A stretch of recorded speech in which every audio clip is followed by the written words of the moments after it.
Disruptive changes at the workplace can have a serious effect on anyone who has to manage employees. On this episode of Today in Tech, we're going to talk about ways that leaders can keep their tech teams happy and productive through disruptive events.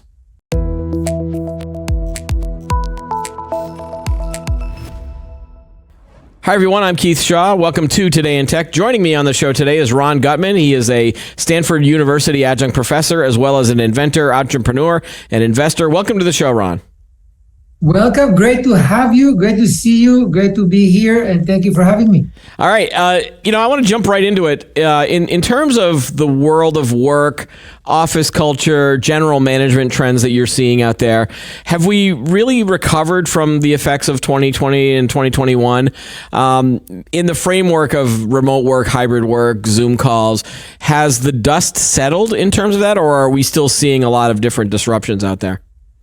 Yeah, look, I don't think we recovered. I think we were better off. I mean, if you ask me, I think that the pandemic gave us an opportunity to really experience more remote work in depth and see a lot of the advantages that are associated with that. Sure, there's also challenges that are created with that, and we're talking a lot about it in the framework of 3D change and disruption, and everything that has to do with improvement and growth and innovation is also disruptive in nature. Yeah. So it's not very convenient and comfortable at the beginning, but I think that we got to a point that we are better off than we were before. Did we land in the same place that we were before the pandemic? No, and we never will.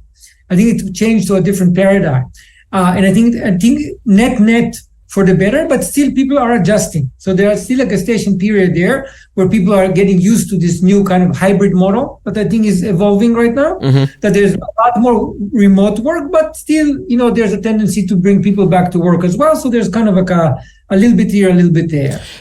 Could you argue that this disruption that happened within the last few years was the biggest disruption to the dynamic of managers, employees, team building, keeping in innovation? Is that the biggest disruption within the last, 10 years, 20 years?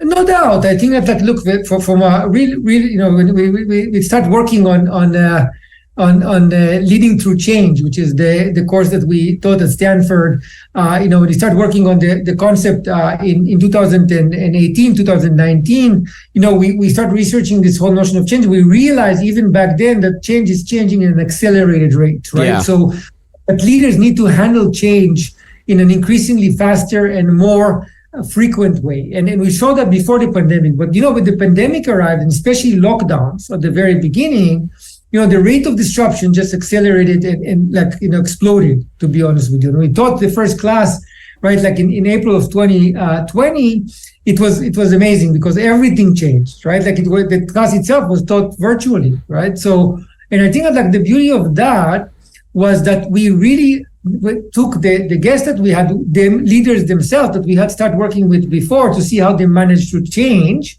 and saw how they are implementing it in real time during this very, very rapid change period of time. So I think, yes, it is the biggest disruption for a long time. Mm-hmm. And it taught us a lot about how to manage things in an environment where we can't be with each other all the time. Yeah, and you refer to this as exponential change, correct?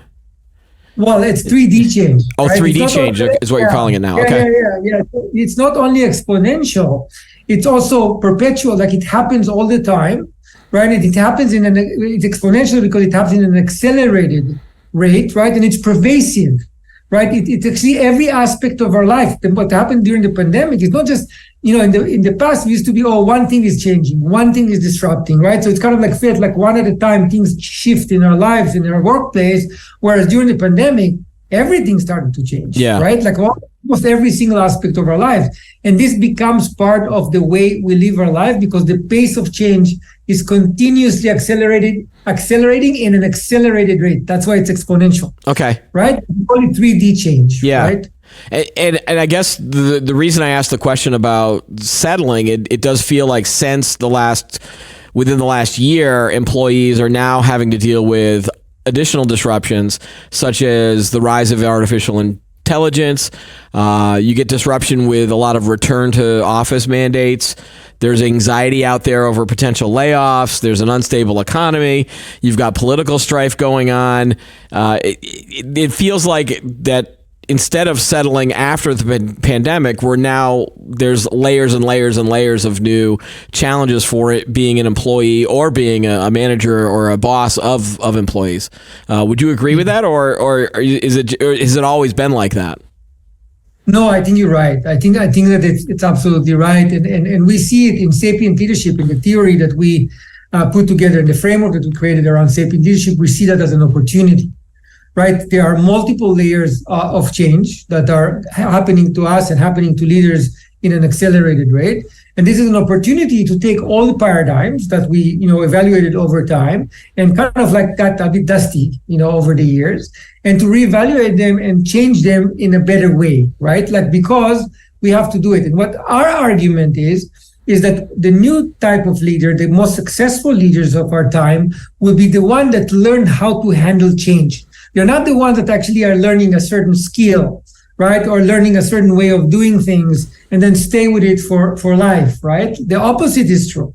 What leaders need to learn today is this notion of how to handle change, right? How to be a leader that lives in a continuous environment of continuous change, right? And I think that this is the thing that will be very important in a world in which change is, perpetual, it's pervasive.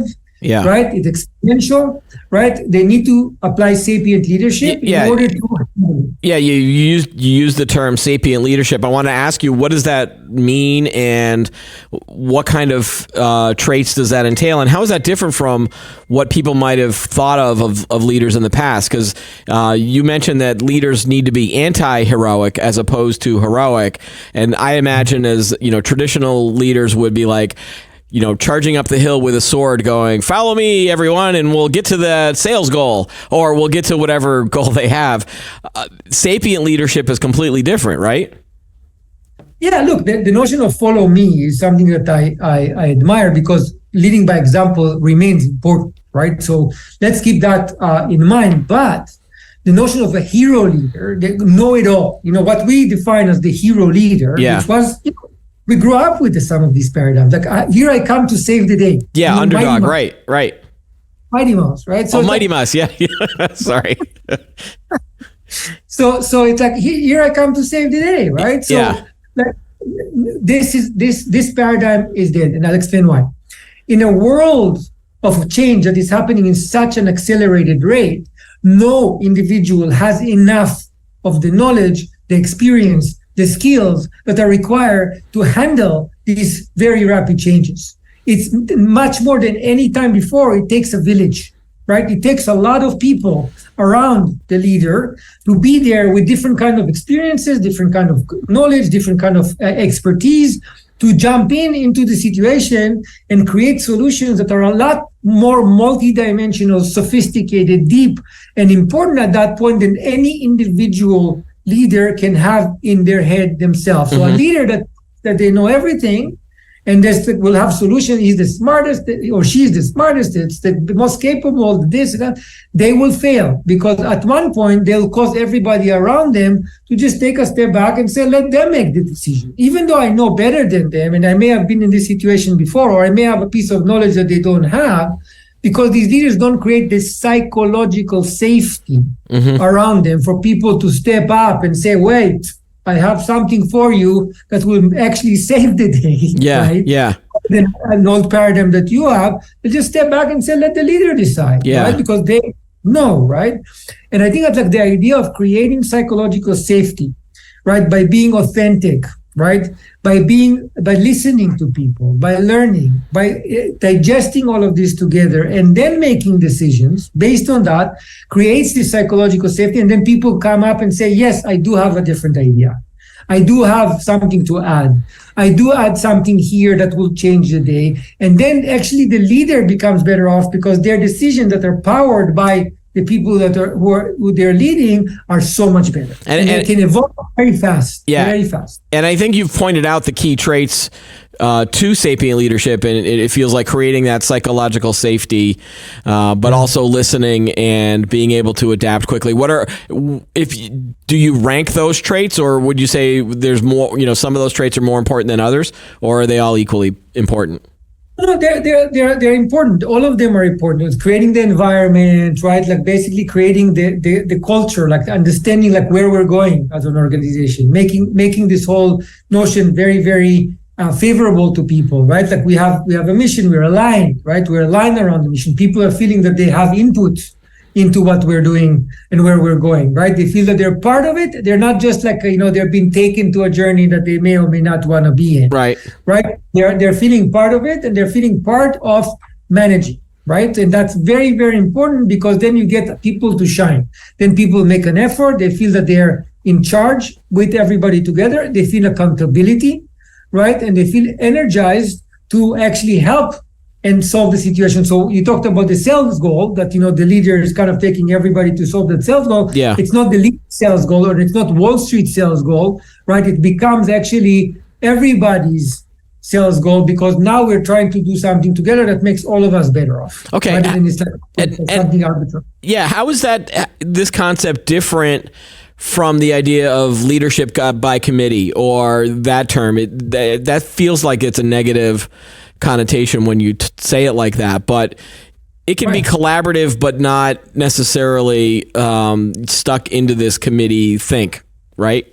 No, I think that leadership still has a place. I mean, people, especially in work environments, right? People need leadership that eventually makes decisions, right? Like, and real leaders understand that what they're doing is agency. Like some leaders think that they start building their ego. They start thinking, well, I'm smart because I'm a leader. I'm smarter, more capable. No, you are an agent. You're an agent of the people who you're leading. You're an agent of your customers. You're an agent of your partners, right? As a leader, you're an agent. Your role is to synthesize all the information that comes your way and work with everybody together to get to the best outcome for everybody, not for the leader, right? For everybody, right? And once you do that, right, you need to drive a decision, because leadership by committee is actually not, it actually doesn't work. Right? If everything that needs to happen, everybody needs to vote, it's completely inefficient, right? It creates a lot of friction and politics and all these kind of things, and it fails, right? So I think that what we learned, that it works really well with people, because people still want leadership, is when they feel that their word is actually listened to. And not just kind of lip service, not just like, leaders that say like, yeah, tell me what you think and then do whatever they want. Right. So people need to. Yeah. So when you hear the term leadership by committee, do you think it's more of, okay, we're 5 people in a room and then we'll vote on whatever decision we're going to make, and it's more of a democracy, or I don't want to say democracy. It's not democracy. It's just like really like it's a committee, right? Yeah. Everything is, it's like it sounds like Soviet Russia or something, right? Like everything is decided by a committee. These things fail. Right? In large systems and small systems, these things fail. We vote for government once every 4 years to bring, leaders into power and then let them lead, right? Like at the end of the day. So we want to make sure that if the leaders are not being good agent, we replace them, right? And that's fine. That's part of where democracy actually comes to place, because leaders need to be really great agents. But when they lead, they need to continuously take the inputs, synthesize them, and get to the best outcome for everybody. And Okay. I think that's different than just like every time that you need to make a tiny decision, it's like, oh, let's bring everybody to vote. I mean, this is completely inefficient. Yeah. Does this reminds me of I don't know if you watched old Star Trek episodes, or are you a fan of science fiction? Of course. Okay. So, the difference between Star Trek with Kirk, where Kirk was this leader, this, follow me up the hill, my decision is what it's going to be. And then when they went to the Next Generation episode, Picard would have these meetings in the room, and he would get input from everybody. But in the end, it was still his decision. And so it felt like we're now in this Picard world of everybody's input is accepted, but he can disagree and still make a decision based on all of the available input. Is that a close analogy? I love this analogy. Yeah. I love it. It's so true. It's an evolution. Even there, it evolved, right, into a much better way of making decisions, a much better way to bring everybody with you, to create alignment, right, and a lot better way to manage change. Right now, that is happening much faster, just like in the evolution of science fiction. Yeah. Right? So, same. Does sapient leadership, does that does it work in all different types of businesses, or can this only be achieved at the top level of like the C-suite? Can it be used in middle management? Can it be used with frontline workers? Does it have to be a big corporation? Can it be work at a small business? Or does it work no matter what size or structure you have? Yes, this is the thing that surprised us most. It works in every kind of leadership. And by the way, it didn't go only from all the way from the biggest corporation. One of our leaders that we hosted in the class at Stanford, one of the leaders that we did research with, Doug McMillon, who's the CEO, president of Walmart, and also Business Roundtable. He actually is the president of Business Roundtable, which is some of the biggest companies in the world. Yeah. And very, very influential leader for many years, super successful. If you look at his track record, unbelievable. And he runs a company that has millions of employees and feeding hundreds of millions, if not billions of people, right? I mean, it's can't be bigger than that, right? So that's one end of the spectrum. And on the other end of the spectrum, we went all the way to, philanthropic, leaders, people that run a small philanthropy. And also beyond that, we went all the way to a mom in a family. Yep. We believe in the type of leadership, right? In the community, like how she manages her family, how she manages interactions in the community. There's a lot of leadership. When she practices sapient leadership, it works, right? She listens, she does. And we went all the way down to the moms that we interviewed for this thing, right? And it was amazing to see how the same concept, because by the way, the exponential and the perpetual and the pervasive change affect the mom as much as it affects the CEO, of Apple, right? Yeah, it affects the mom a lot. She needs to deal with this change a lot every day, right? So we went all the way up from the biggest companies, the biggest corporations, in government. Even we talk with people in government and others, all the way down to the granular family, nucleus that was applicable as well. Okay, and before the next question I have. Can someone who has already been in a company for a while, if they've been this type of Captain Kirk-like leader, and they've always been the follow me to the top of the hill, can they change? Can they change and become a more sapient leader, or does the sapient leadership concept have to rely on a different type of personality? Can someone change, or do you have to bring in someone else who might have a different personality? I think they must change. If you ask me if they can change, they must change or perish. I mean, I think that they don't have a choice. I think that a leader that would choose that direction will inevitably fail in what they're doing. Inevitably, right? You can do it in the short term, it can succeed. If we need to solve a huge big problem and there's no time and everything, even then, doing sapient leadership quickly, like Doug, I mentioned Doug McMillon. Doug was amazing during the pandemic. We interviewed him, I think it was in April or May of 2020. He came to speak in the class. Yeah. And he was dealing with so much change. And he was talking with from Bentonville, in wearing this plaid shirt. He was in the working of change and handling things. He was able to do it in real time, right?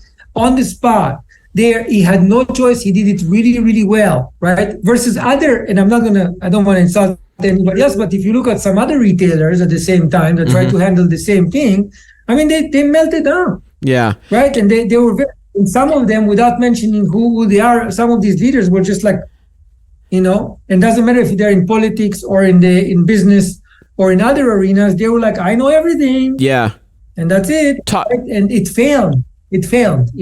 Give me some examples of how you saw Doug McMillon from Walmart adapt to the change, because it sounds like this is a great example of this sapient leadership and being able to react to all of these disruptions going on. I think when we talked beforehand, you had a great example of how they were dealing with all this change. Go ahead. Yeah, so several really great examples that came up in the research and also in the class itself. So one of them was his ability to very, very quickly, for example, create testing stations in in parking lots, right? The government asks for many. This is definitely not something that they're doing. Never learn how to do that. It's not even close to what their core competency is. How they transformed the organization very, very quickly to provide a community service, right, to like millions of people, and things that they've never known before. So they had to like really do like while they need to manage a pandemic, right? Like that was one very important thing, and he attributed that, which was super interesting, to something that happened during Hurricane Katrina, I believe.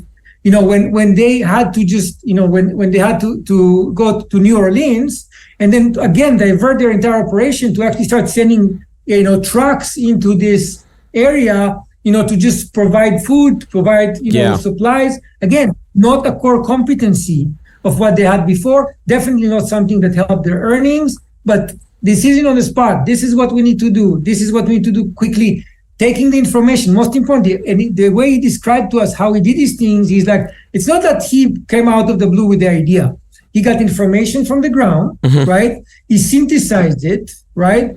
He changed the way they used to do things before and moved to a different way of doing things based off the input. So for example, they had stores in Wuhan, believe it or not. So Doug told us that Walmart had stores in Wuhan.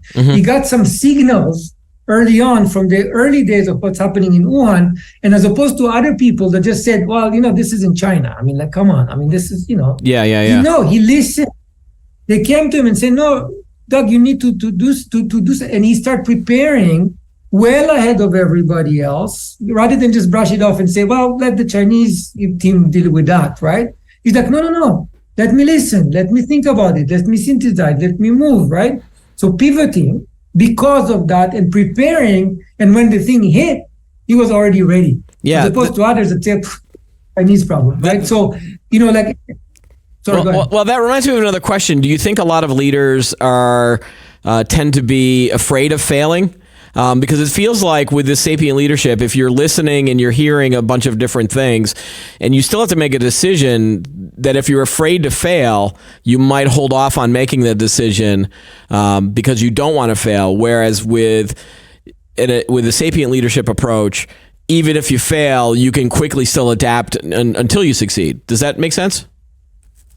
Yes, I have a culture in the company that I run called Intrivo and the other endeavors that I run. I have a culture that success and learning. We call it, you know, tongue in the cheek, we call it SNN. Okay. Success and learning, right? So we have only two modes in my companies. You either succeed, or if something didn't work and you can actually articulate why, measure it, and articulate how to do it next better, then you're in learning mode. And you're still in success, because learning is just going to create the next success. The only way to fail with me is to repeat the same mistake. That's not learning, and that's right. That's a shame. Right. If you can't learn from your failures, you're not getting anywhere, right? And then you know what this culture does? It takes away the fear of failing. It takes away the fear of failing. Again, creating psychological safety for people to really understand that it's okay to make mistakes. It's fine, because you never fail as long as you don't repeat mistakes, which I don't know how to deal with. Yeah. Someone lets mistake, whatever. But if you make new mistakes all the time, you never fail with me. So the fear of failure goes out, and people, once again, are much more likely to engage. Okay. Right? Leaders are much more likely to engage when they feel that they're continuously evolving. All right. Right. But you need to measure, you need to be driven, you need to be true to yourself, you need to be honest, you need to admit mistakes. Yeah. And then you move on. Okay. Right? Positive. From an employee standpoint, if maybe you're not a boss, maybe you're not a manager, but you're one of the workers, how can you tell if a leader is being truly authentic with you, instead of rather than just repeating a bunch of buzzwords or marketing phrases or other things? Because I have a pretty big BS detector, being a journalist, but there's a lot of people that might not have that detector. So how can you tell? And you hear leaders talk all the time. So is there a way that you can tell whether someone is being authentic or if they're just repeating buzzwords? Yeah, I think so. I think there's several layers of that. First of all, put it to test, right? If somebody comes and tells you, they believe in something, right? Put it to test, right? Like make sure that, if we're practicing sapient leadership, we're practicing success and learning, is this something that we like? When I make that mistake, am I being barraged for the mistake? Because then it's not. It's lip service, right? Like it's not, right? When I have a new idea, even if it comes up and it's not the right idea, they're not the same idea that the leaders has. Am I being listened to? I don't need to be agreed to. Like, Bezos had this disagree and commit culture, which I think is an awesome culture. Jeff Bezos built Amazon on top of it, and I think it's smart. Disagree and commit means first allow people to disagree and listen to them when they disagree. Don't just say, and then do what you want to do. Yeah. If you do it 3 times and then they know that you're not authentic. They need to see that sometimes when they come up with these ideas, especially when they're different than yours, sometimes you change and you celebrate that. You celebrate that. When you change your mind, you celebrate that. Yeah. You say, look, this guy or this lady came to me and said this thing. I'm brilliant. I used to think this way. I went that way. Amazing. Like celebrate it. Let people understand that it's right. And if you're an employee, test it. Try it, right? Try to come up with something that is different. Are they accepting it the way it is? Are they listening? If they agree or disagree, it's not the point. Do they listen? Right? Yeah. So that's very, very important. Okay. Test it and also feel it. Feel it. Authenticity is something you feel. Okay. Right? Authenticity is. Yeah, so that leads me to another question with the role of the follower, and I use the word follower in quotes here, but the role of an employee that's working with a leader who's going to practice sapient leadership. Does their role also have to change? It feels like they have to buy into this concept as well, that they can't just be a follower. They can't just say, all right, I'll follow you up the hill and we'll go fight this battle. How does an employee deal with that? I believe that everybody practices sapient leadership, not just the leader. Yeah. I think everybody practices leadership because sapient leadership brings the entire group into leadership, basically, right? So sapient leadership cannot be practiced just by the leader. If people don't participate in this culture, it's moot, right? You don't get the benefits of sapient leadership. So I think that absolutely instilling this mindset in the organization, not only creating the psychological sense, but creating the arena, opening the discussion for people to say things, reminding them that we're practicing sapient leadership, celebrating the people who do come up with opinions that are different and prevail, right? Yeah.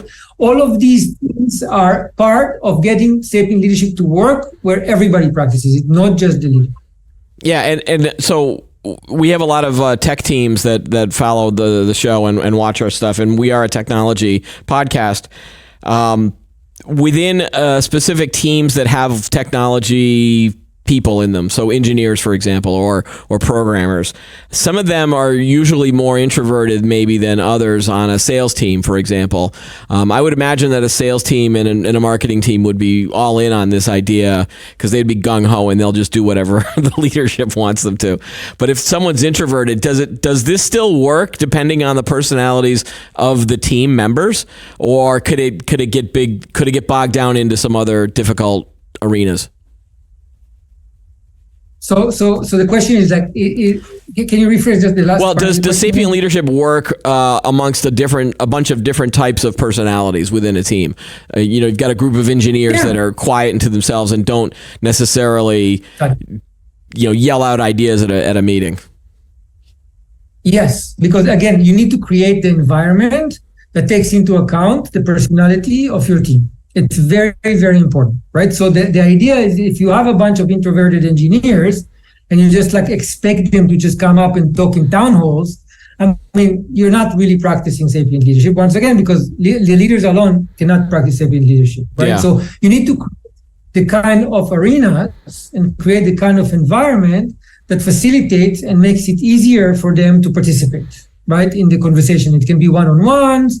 It can be kind of like a bottom-up approach of giving them a forum that is a little bit more, a bunch of engineers are getting together several times a week and having discussions that are not just the scrum, the daily scrum and the work that they're doing in Agile, but it's actually they're talking about some topics that are related to the company at large, but they're more comfortable doing it in their pod rather than in doing it in larger environment, right? So I think that again, intentionality is everything here, right? You can't just expect it to happen by itself, and you need to be mindful of the fact that there are multiple personalities, styles, etc. in the workplace, no matter what. Yeah, and a lot of these things that we've been discussing reminds me of this concept of brainstorming meetings. And there were a few articles a few months ago where people were saying that the idea of a brainstorming meeting is now old and past. And I just wanted what your thoughts are of brainstorming meetings. Can it be beneficial, or does it get bogged down into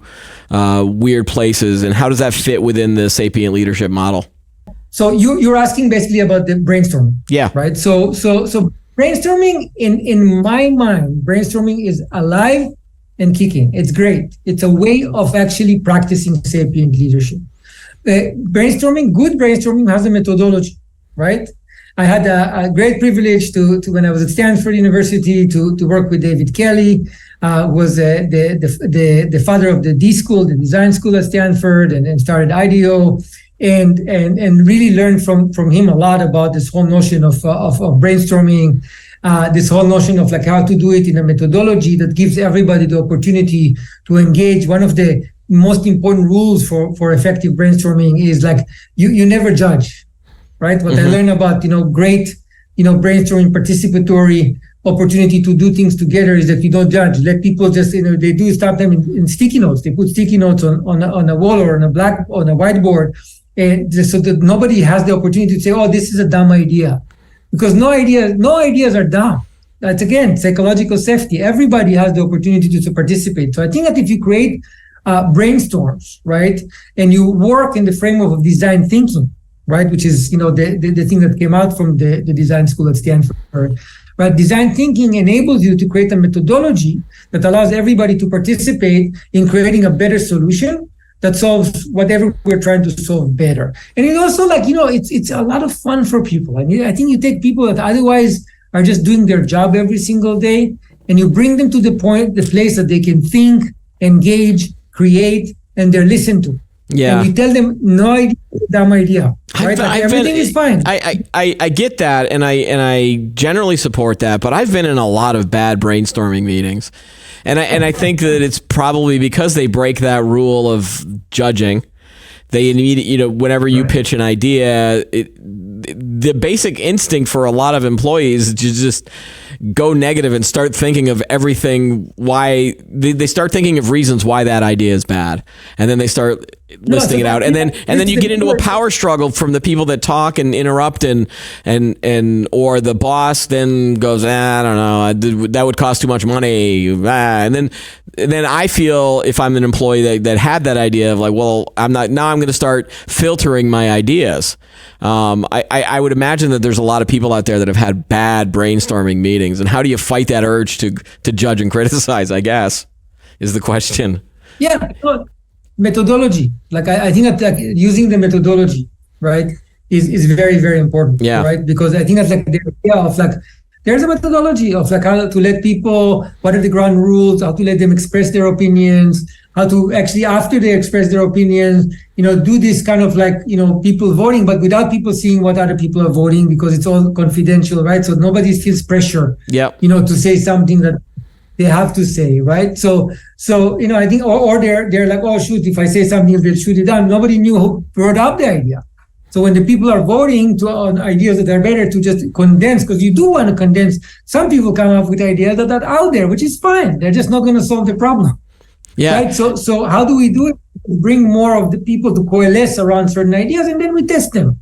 Right. We test them. We put them to the test of reality. So I think that there's a lot of things in product design, like that, on creating solutions. I love product. I'm a product guy, right? I love building product. I like creating product. And I think that brainstorming solutions that lead to better product that solve the problem better start with a great brainstorm with a lot of great people. By the way, not just professionals, because sometimes you get the best ideas of how to tackle a problem from somebody that is actually not a professional, but sees things from a certain perspective that you missed. Right. So it's very helpful to synthesize that into the decision-making as well. So I, generally speaking, like brainstorms. I did participate in brainstorm that really didn't work at all. Most of them because either they lacked methodology, or like you're saying, people put other people down, which is that this is the end of it. We cannot. Well, celebrate everybody. Ron, what I need your help with is how do I brainstorm with my family in terms of where we go to eat that night? because that brainstorm meeting always ends up with hurt feelings of someone not liking the When you're restaurant hungry, choice. what? Don't brainstorm when you're hungry. Like it's like my mom used to give me the HALT rule. You know the HALT rule, HALT. You know what the HALT stands for? No. Stands for? What does it stand for? There are four states. There are four states in which you should not should not engage in contentious or arguments with people, right? Or even do debates. The four states that will actually cause people to overreact, right? Four states, and the acronym for that is HALT. HALT. Hungry, Yep. angry, and tired. I'm sorry. What was Hungry that? What? No, you're hungry, Yep. angry, lonely, and tired. Okay. Lonely and tired. Okay. All right. So Yeah. brainstorming meeting should have When you're hungry, brainstorming meeting should have food. It should be Yes. done at an amusement park because that's when everybody won't be angry. In a group so no one feels lonely. friends. And then I guess in the middle of the day when no one's tired. coffee and green tea. All right. And one final question: Does this require any reshuffling of a company's organization, or can they do this within a current structure? And then another question: does a company employ this like a large, like just do it all at once, or is it more of a slow stepping process to start implementing this? Well, it depends on the company and depends on where they're starting it, and it also depends on it's created. Change is an art, there's a whole, all books and more written about change management. But when you think about change, in my mind, is you need to create alignment. You need to make sure that it's coming into the organization in a way that is explained really well and bringing people into the fold. It needs to be methodological and need to be analyzed first to understand where the organization is, where people are vis-a-vis where you want to go, and what are the best steps to take to get in. Some organization is just like tweaking a little bit here and there and talking with some leaders and figuring out some processes. Some of them will require more than that in order to get there. But sapient leadership is something that can happen gradually. You can bring it into the organization gradually. You don't need to just transform the whole organization and turn it upside down and make it happen in one day. Mm-hmm. It's something that can actually get into the organization gradually. And we've seen it. We've seen it in organizations that were able to transform themselves all the way from startups, right? That were able to just come in from a very frantic mode of a leader that is just scrambling to do whatever, to a great working team that was actually accomplishing a lot, to bigger organization that took management consultants to get this thing done, right? Yeah. So, but I think that all along the continuum it's possible, and depends on the organization. All right, Ron, great conversation. Thanks for joining us on the show today. Some fascinating topics. Amazing. Thank you so much for taking the time. It was a pleasure. I love the podcast. I can't wait to see it and looking forward to our next conversation. All right, we got a fan. All right, that's all the time we have for today's episode. Don't forget to like the video, subscribe to the channel, and add any comments that you have below. Join us every week for new episodes of Today in Tech. I'm Keith Shaw. Thanks for watching.